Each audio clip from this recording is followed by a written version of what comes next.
Recently, while I was studying for the infamous physics GRE, I came across a question. Which element has the highest binding energy per nucleon? At first, this seemed like a pointless piece of trivia, but the more I thought about it, the more I realized. This isn't just a niche fact. This question unlocks a story that composes stars, fuels their lives, and decides how they die. So today, let's take a deep dive into the forces that bind our universe together. We're going to split our journey into 3 parts. First, we need to figure out what the binding energy of a nucleus even is so that we can understand our question. Then we'll take that concept and generalize it to any n-sized nucleus, thereby answering that GRE question.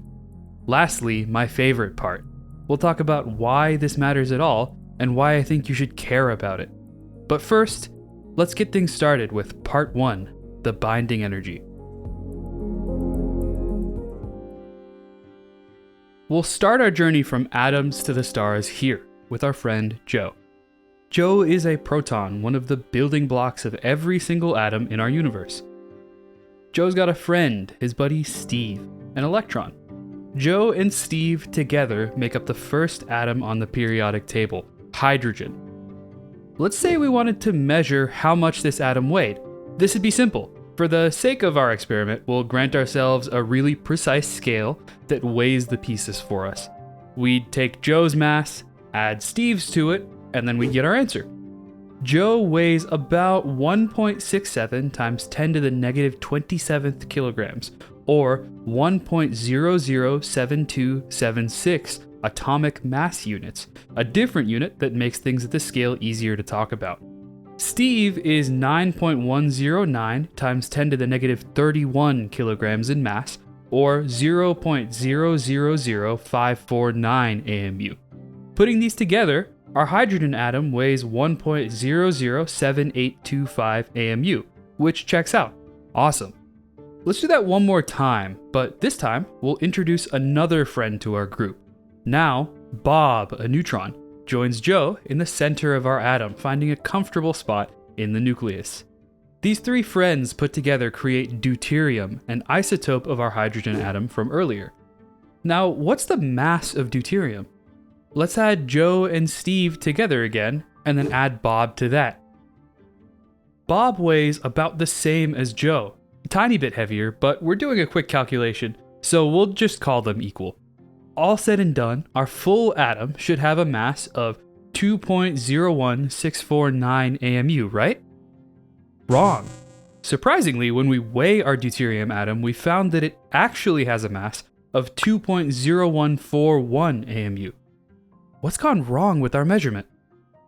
To answer our question, I'd like to build our intuition up from the ground, following the findings of several influential astrophysicists from Einstein's era.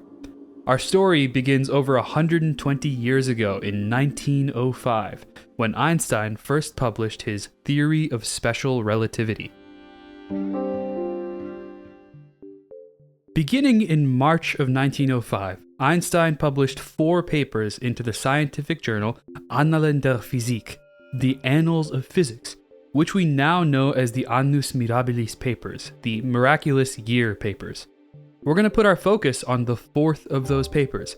Does the inertia of a body depend on its energy content? In it, Einstein uses the results from his previous 3 papers to derive, in his own words, a very interesting conclusion. Einstein found that, quote, the mass of a body is the measure of its energy content. In other words, Einstein stated that we can take the mass of some object and represent that mass as an energy instead. In his paper, Einstein wrote down the following. Well, this isn't what we expected, is it?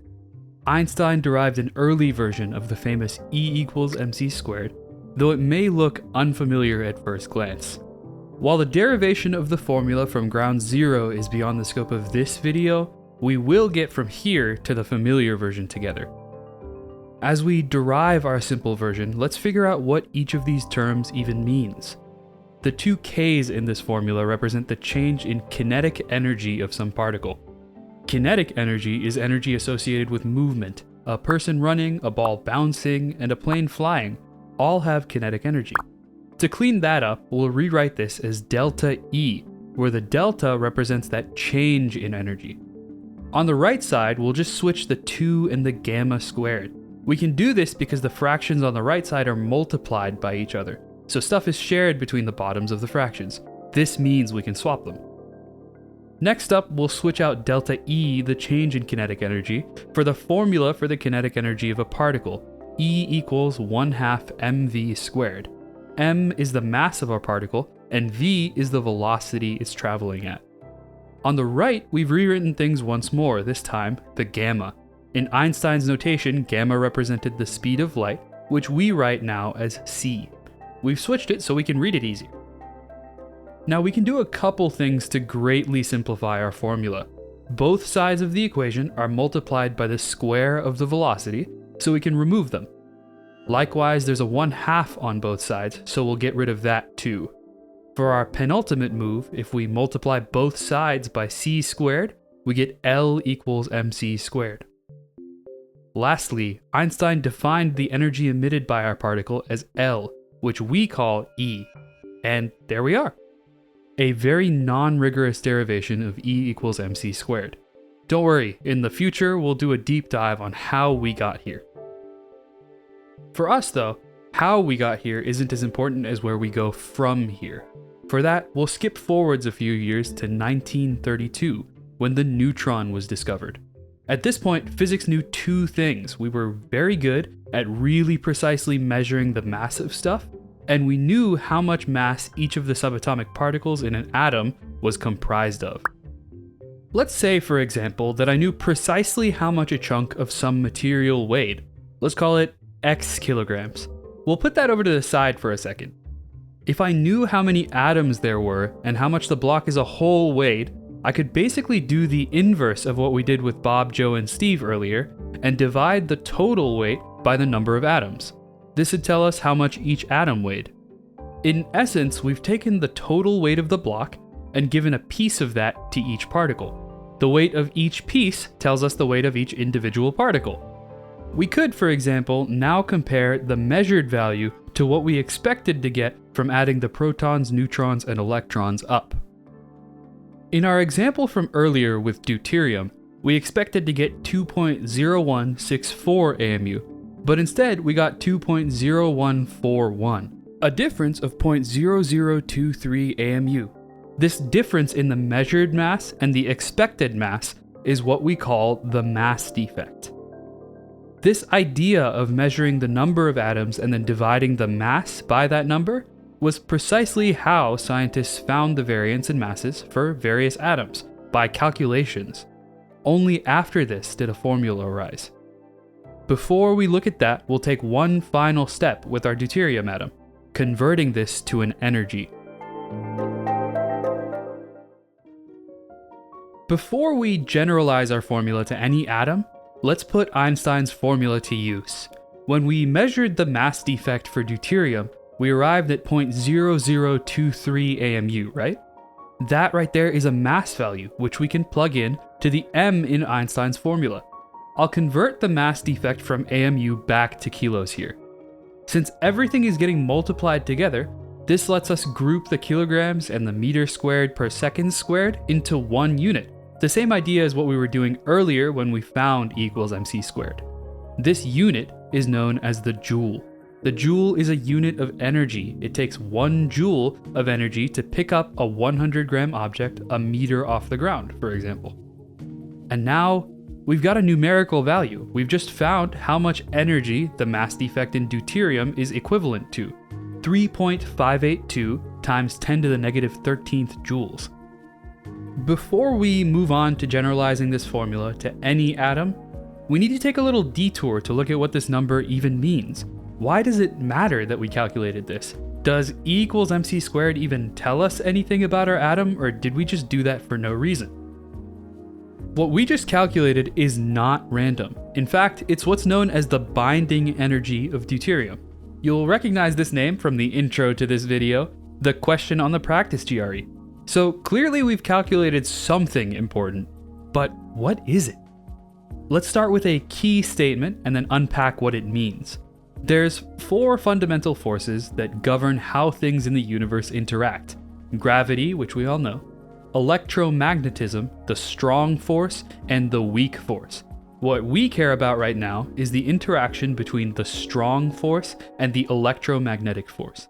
In our model of deuterium earlier, the strong force is what holds the proton and the neutron in the nucleus. The electromagnetic force is what keeps our electron in place. Since the electron is negatively charged and the proton is positively charged, they're attracted to one another. Let's graph what the strength of these forces looks like with respect to a varying distance. What we'll do is just take a representative version of the forces to see what the trends look like. These are not exact equations, but rather just a way for us to see how strong each force should be when we get closer or farther away from the source. If the force is pushing us away, it'll be above the horizontal line, whereas a pulling force will be below the horizontal. First up, the electromagnetic force, which decreases by the square of the distance as you get further away. In a nucleus, the protons are all positively charged, so we'll expect to see them push against each other. When we graph our equation, we see exactly that. The repulsive force gets stronger the closer you get. Now, we'll do the same for the strong force. Here, we see a slightly different looking graph. The equation is a bit funky this time, but we can break it down into 2 pieces. The piece that describes the strong force's general shape is the 1 over x e to the negative x element, while the 1 over x to the 5th creates a repulsive wall at very close separations. The graph we have now describes what the strong force does at different distances. Now, we'll take these 2 forces and subtract one from the other.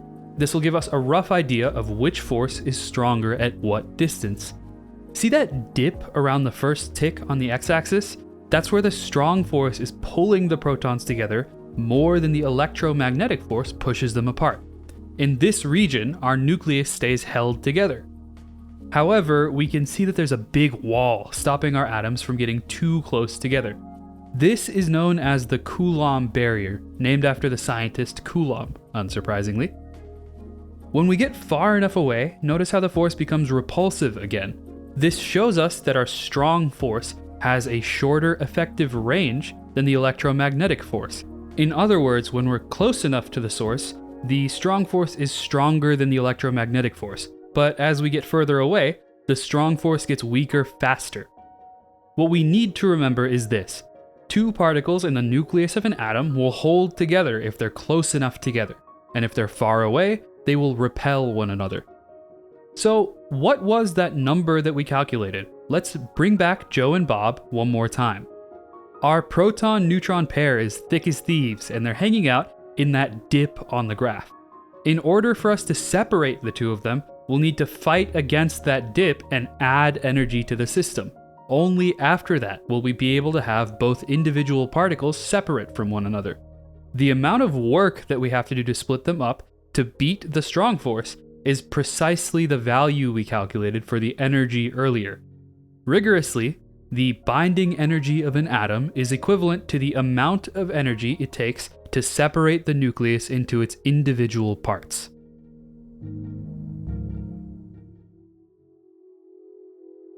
That was a ton of information in one go. Let's summarize this a bit so we have what we need to move on.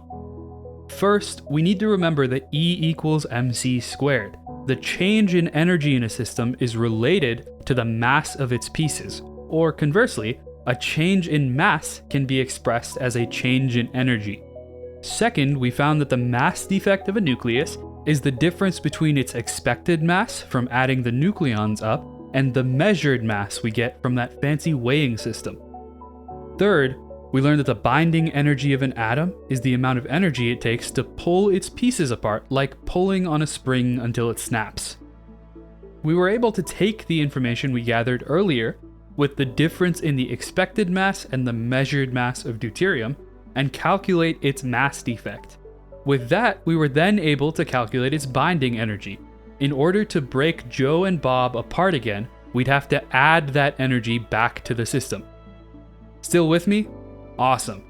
Next up will be the interesting part, generalizing this to any atom and not just our starter case.